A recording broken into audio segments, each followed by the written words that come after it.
Vous êtes-vous déjà demandé pourquoi vous ne parvenez jamais à garder votre maison organisée pendant plus de quelques jours?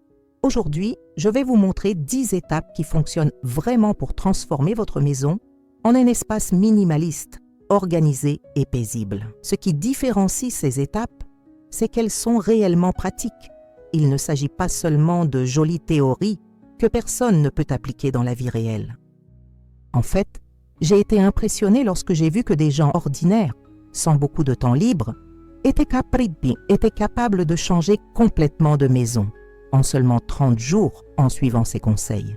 L'étape numéro 5 est si efficace que de nombreuses personnes rapportent un sentiment immédiat de soulagement mental après l'avoir appliquée.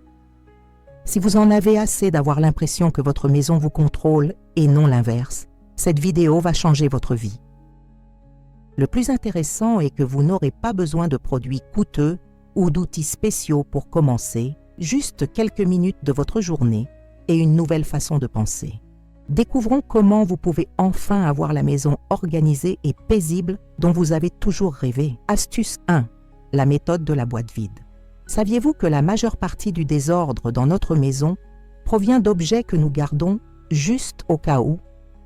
Des choses qui pourraient être utiles un jour, mais que l'on utilise rarement. C'est le principal obstacle pour ceux qui souhaitent une maison plus minimaliste. La méthode de la boîte vide résout ce problème de manière révolutionnaire. Au lieu d'essayer de décider de quoi vous débarrasser, vous commencez par une approche complètement différente. Videz complètement une zone. Cela peut être un tiroir, un placard ou même une pièce entière, selon votre agencement. Mettez le tout dans des cartons. Désormais, au cours des prochaines semaines, remettez uniquement les objets que vous utilisez réellement à leur emplacement d'origine. Après 30 jours, tout ce qui reste dans la boîte n'est probablement plus nécessaire dans votre routine quotidienne. C'est surprenant de voir à quel point cela fonctionne si efficacement. La puissance de cette méthode réside dans le fait d'inverser la logique organisationnelle traditionnelle. Nous pensons généralement « de quoi puis-je me débarrasser ?» mais avec la méthode de la boîte vide, la question se transforme en « de quoi ai-je vraiment besoin de conserver ?» Ce simple changement de perspective fait toute la différence. Une personne a appliqué cette méthode dans son bureau à domicile et a découvert que parmi tous les stylos, trombones, agrafeuses et autres matériaux, elle n'en utilisait régulièrement qu'environ 20%. Le reste prenait simplement de la place et créait un fouillis visuel. Après avoir identifié ce dont elle avait réellement besoin, elle a pu faire don de plusieurs objets en bon état et disposer correctement du reste. Le résultat était un espace de travail beaucoup plus fonctionnel et agréable, où elle pouvait trouver rapidement tout ce dont elle avait besoin sans être constamment distraite par le désordre. Commencez par un petit espace, comme un tiroir de cuisine, et remarquez l'impact positif que cette technique aura sur votre relation aux objets. Astuce 2. La règle des 90. L'une des plus grandes difficultés pour ceux qui souhaitent adopter un style de vie plus minimaliste est de décider de quoi se débarrasser. On garde tellement de choses pour des raisons émotionnelles ou pour la fameuse phrase « un jour, j'en aurai besoin ». La règle 90-90 est un outil puissant pour nous aider à prendre ces décisions difficiles. Cela fonctionne comme ceci. Prenez un objet et posez 2 questions. Premièrement, ai-je utilisé ce produit au cours des 90 derniers jours? Deuxièmement, vais-je l'utiliser dans les 90 prochains jours? Si la réponse est non à ces 2 questions, il est temps de laisser tomber cet élément. 90 jours, soit environ 3 mois, constituent une période significative s'étendant sur une saison entière. Si vous n'avez pas porté ce manteau tout l'hiver et que vous ne le porterez probablement pas l'hiver prochain, pourquoi le laisser prendre de la place dans votre garde-robe? Cette règle est particulièrement utile pour les articles saisonniers comme les vêtements, les équipements sportifs et les décorations. Le plus intéressant est de savoir comment cette règle nous aide à être plus honnêtes avec nous-mêmes. Nous conservons souvent des choses non pas parce que nous en avons vraiment besoin, mais parce que nous nous sentons coupables de l'argent dépensé ou parce que nous leur associons des souvenirs. La règle des 90 nous oblige à faire face à la vérité sur nos habitudes réelles et non sur nos habitudes imaginaires. Une personne a appliqué cette règle à sa collection de chaussures et a été choquée de réaliser que sur les 30 paires qu'elle possédait, elle n'en avait porté que 7 au cours des 3 derniers mois. Lorsqu'il réfléchit honnêtement aux 3 prochains mois, il réalisa qu'il porterait probablement les mêmes 7 paires. Cela lui a permis de faire don de plus de 20 paires de chaussures en bon état, libérant ainsi un espace important dans son placard et simplifiant sa routine matinale. Il n'est pas nécessaire d'appliquer cette règle à tout en même temps. Commencez par une catégorie spécifique, comme les produits de cuisine ou les produits de beauté, et remarquez comment cela change votre perception de ce dont vous avez réellement besoin. Astuce 3. Le système One Out, One In, l'une des raisons pour lesquelles nos maisons se remplissent de plus en plus au fil du temps, est que nous continuons à acquérir de nouveaux objets sans nous débarrasser des anciens. C'est comme essayer de remplir un verre qui déborde déjà. Le système un dehors, un dans résout ce problème de manière très simple et efficace. La règle est simple, pour chaque nouvel article que vous rapportez à la maison, un article similaire doit sortir. Avez-vous acheté une nouvelle chemise? Un ancien doit disparaître. Avez-vous gagné un livre? Donnez-en un autre que vous avez déjà lu. Vous avez acheté un nouvel ustensile de cuisine? Débarrassez-vous de celui que vous utilisez le moins. Cela semble simple, mais ce système est révolutionnaire car il interrompt le cycle d'accumulation constante. Le plus intéressant est de savoir comment cette règle affecte nos habitudes de consommation. Lorsque vous savez que vous devrez vous débarrasser de quelque chose pour faire de la place au nouvel article, vous commencez à réfléchir à 2 fois avant de procéder à un achat. Vous vous demandez, est-ce vraiment mieux que ce que j'ai déjà? Vaut-il la peine de remplacer quelque chose que j'ai déjà? Cela fait de nous des consommateurs beaucoup plus conscients. Une personne ayant adopté ce système a signalé un changement significatif non seulement dans son foyer, mais aussi dans ses habitudes d'achat. Avant, elle achetait souvent de manière impulsive, notamment des vêtements en solde. Après avoir mis en œuvre la règle du « un dehors, un plein », elle s'est rendue compte qu'elle faisait des choix beaucoup plus prudents, privilégiant la qualité à la quantité. En 6 mois, elle avait réduit sa garde-robe de moitié, mais possédait désormais des pièces qu'elle aimait vraiment et qu'elle portait régulièrement. Commencez par appliquer cette règle à une catégorie spécifique, comme l'électronique ou la décoration. Au fil du temps, vous pourrez l'étendre à toutes les pièces de votre maison. Salut les gars! Avant de passer au conseil suivant, je voulais vous demander une petite faveur. Si vous appréciez ce contenu, n'oubliez pas de vous abonner à la chaîne et d'activer la cloche pour recevoir des notifications de nouvelles vidéos comme celle-ci. Et dites-moi dans les commentaires d'où regardez-vous. Votre participation est super importante pour moi. Maintenant, continuons avec d'autres étapes qui fonctionnent réellement pour rendre votre maison plus minimaliste. Astuce 4. La technique des 3 questions. Souvent, la difficulté de se débarrasser des choses vient de l'indécision. Nous devenons paralysés, nous demandant si nous devons ou non conserver un certain objet. C'est là qu'intervient la technique des 3 questions. Une méthode simple mais extrêmement efficace pour prendre des décisions claires concernant vos biens. Cela fonctionne ainsi. Pour chaque objet sur lequel vous avez des doutes, posez ces 3 questions. Premièrement, est-ce que cela m'apporte de la joie? Deuxièmement, est-ce que cela a une utilisation spécifique et fréquente dans ma vie actuelle? Troisièmement, serait-il trop difficile ou trop coûteux de remplacer cet article si j'en avais besoin à l'avenir?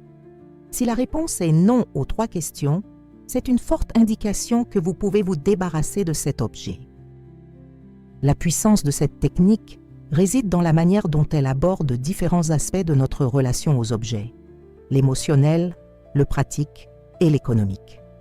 Certains objets n'ont peut-être pas une grande utilité pratique, mais ils nous apportent une véritable joie, comme un souvenir spécial ou une pièce de décoration que nous aimons vraiment. Ces objets ont leur place dans une maison minimaliste. D'un autre côté, il existe des objets qui ne suscitent pas d'émotions particulières, mais qui sont fondamentaux dans notre vie quotidienne. La 3e question nous aide à surmonter la peur du « et si j'en avais besoin un jour ?» en nous faisant évaluer de manière réaliste la difficulté du remplacement. Une personne a appliqué cette technique à sa collection de livres qui occupait plusieurs étagères de sa maison. Elle s'est rendue compte que de nombreux livres ne suscitaient plus de joie, n'avaient pas été consultés depuis des années et pouvaient être facilement trouvés dans les bibliothèques ou en version numérique si nécessaire. Après avoir appliqué les 3 questions, elle a réussi à réduire sa collection de plus de 70%, ne gardant que les volumes qui lui tenaient vraiment à cœur. L'espace libéré a été transformé en un espace de lecture confortable, lui faisant ironiquement lire plus que lorsqu'elle était entourée de centaines de livres. Essayez d'abord d'appliquer cette technique à une petite collection d'objets, comme vos ustensiles de cuisine ou vos produits de soins personnels, et remarquez à quel point cela facilite la prise de décision. Astuce 5. Horaire minimaliste. Le minimalisme ne consiste pas seulement à réduire le nombre d'objets dans votre maison. Il s'agit également de simplifier votre routine et de créer plus d'espace mental. C'est pourquoi les horaires minimalistes sont un outil si puissant. Un emploi du temps minimaliste est celui qui ne comprend que l'essentiel, avec des espaces intentionnels de temps libre entre les activités. Contrairement à un planning traditionnel, plein d'engagement du début à la fin de la journée, le planning minimaliste privilégie la qualité à la quantité.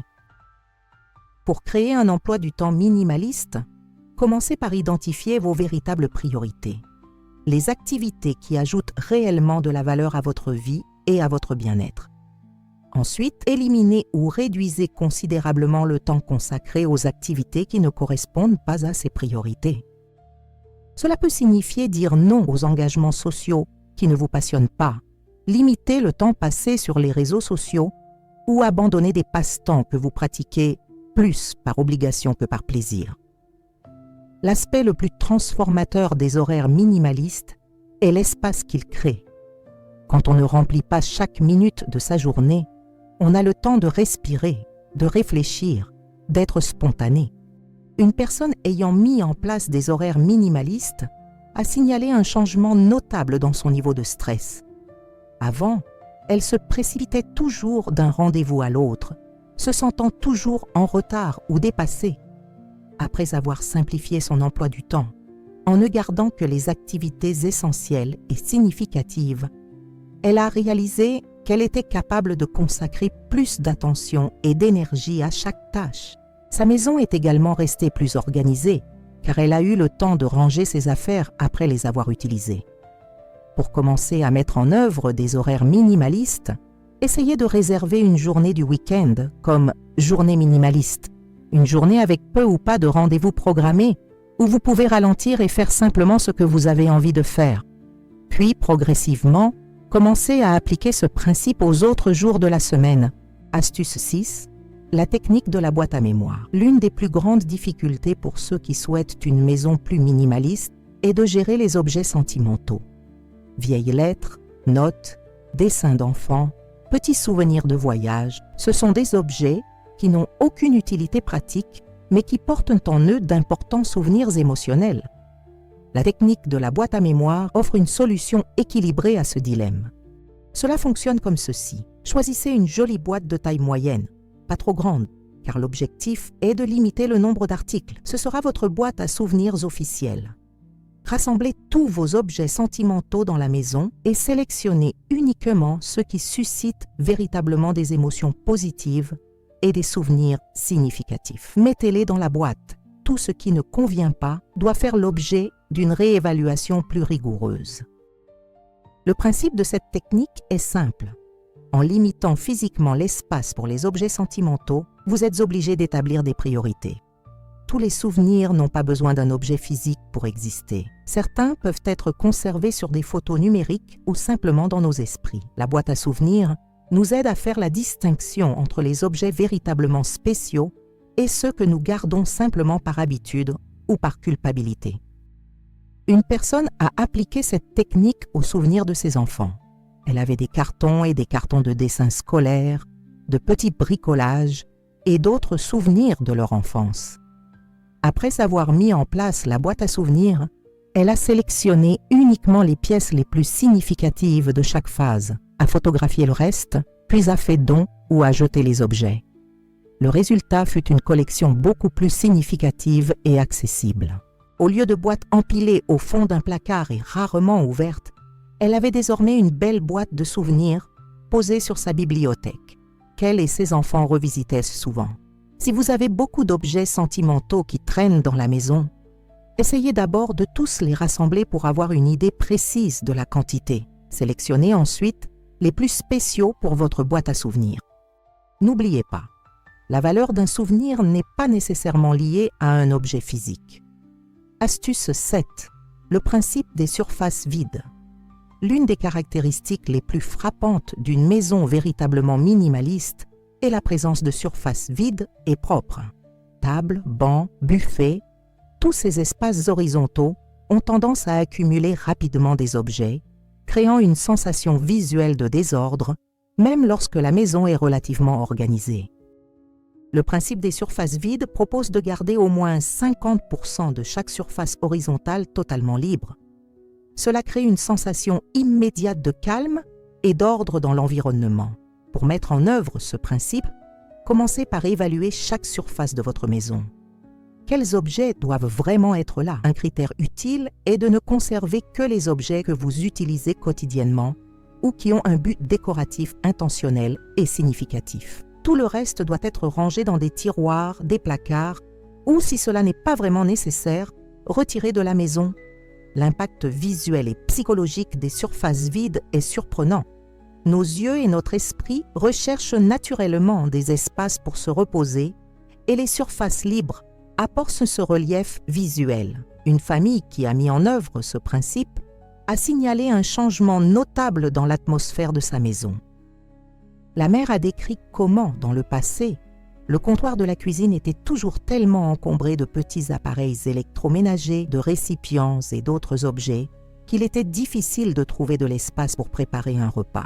Après avoir appliqué le principe des surfaces vides, en gardant uniquement l'essentiel en vue, elle a remarqué que non seulement la cuisine paraissait plus grande et plus accueillante, mais aussi que le nettoyage quotidien devenait beaucoup plus rapide et plus simple. Pour commencer, choisissez une surface dans votre maison. Cela peut être la table basse du salon ou le comptoir de la salle de bain, et retirez-en tout. Ensuite, ne retournez que les articles absolument essentiels. Gardez-le ainsi pendant une semaine et remarquez comment cela affecte votre perception de l'espace et votre état mental lorsque vous êtes dans cet environnement. Astuce 8. La technique d'enregistrement photographique. Nous conservons souvent des objets non pas pour leur usage pratique, mais pour leur valeur sentimentale ou les souvenirs qu'ils représentent. C'est parfaitement compréhensible, mais cela peut conduire à l'accumulation d'objets que nous voyons ou utilisons rarement. La technique d'enregistrement photographique offre une solution élégante à ce dilemme. Il s'agit de photographier des objets sentimentaux avant de s'en débarrasser, préservant ainsi la mémoire sans occuper de place physique dans votre maison. Cela fonctionne particulièrement bien pour les objets volumineux comme les vieux meubles de famille qui ne correspondent pas à votre décoration actuelle, les collections qui prennent beaucoup de place ou les articles pour enfants comme les premières chaussures de bébé ou les jouets d'enfance. Pour mettre en œuvre cette technique efficacement, prenez le temps de photographier soigneusement les objets sous un bon éclairage. Vous pouvez créer un petit album numérique ou physique avec ces souvenirs organisés par catégorie ou période de la vie. La puissance de cette technique réside dans la compréhension que, souvent, ce que nous valorisons n'est pas l'objet lui-même, mais le souvenir qu'il représente.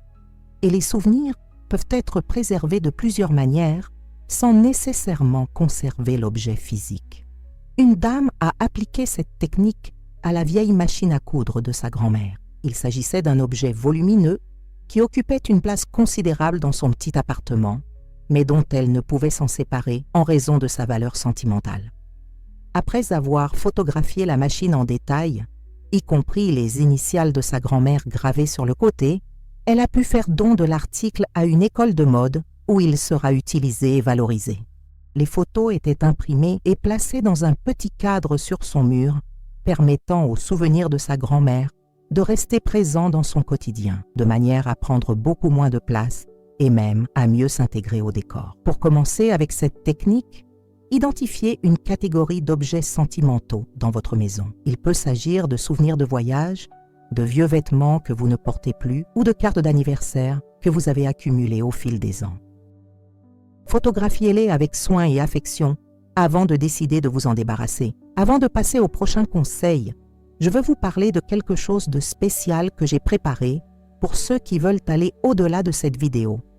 C'est un guide complet avec des secrets d'organisation qui ont complètement transformé ma maison et peuvent transformer la vôtre aussi.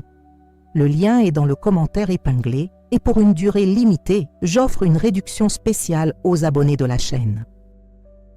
Passons maintenant aux conseils suivants qui font partie de mes préférés. Astuce 9. La routine quotidienne de 15 minutes.